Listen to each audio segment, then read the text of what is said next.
Are you concerned about what you're going to pay in taxes when you sell your home? Or maybe you're curious about what capital gains tax might be?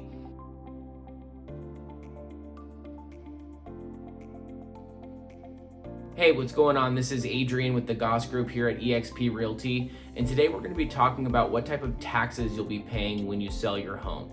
So a first scenario is going to be for an owner-occupied home.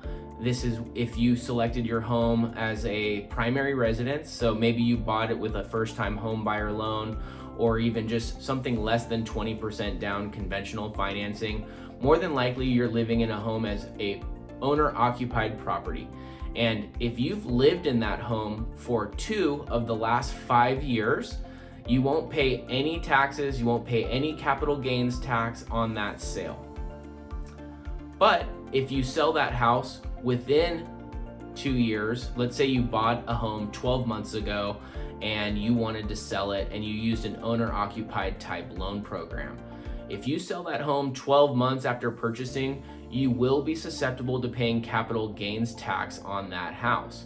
And obviously, I'm not a tax specialist or a CPA, and I would consult with any professional before you decide what you're gonna do. If you are gonna pay capital gains tax, that is going to conform to your tax bracket. So if you're a higher income earner, you will be taxed more than, say, someone who's in a lower tax bracket. Now, let's go to a different scenario. Let's say you bought a property as an investment, or you're an investor and you purchased a flip or a rental property. You'll pay capital gains tax on any home that you purchased and sell. And the only way to avoid those taxes is to go through what's called a 1031 exchange. And this does not eliminate your tax burden. However, it will just transfer it to the next property. And again, I would consult with a 1031 specialist or your accountant or CPA before you do anything. But from my understanding is a 1031 exchange, you do have a timeline from selling your property.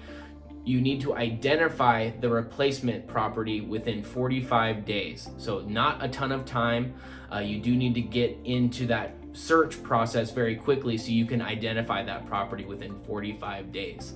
Also, from my understanding, I do believe you need to purchase a replacement property of equal or greater value. I do believe it needs to be more expensive than the home you sold to eliminate some of your tax burden.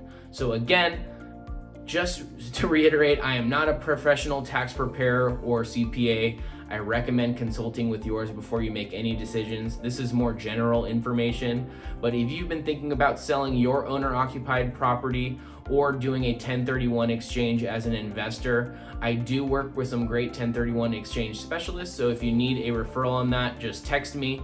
And again, my name's Adrian with the Goss Group.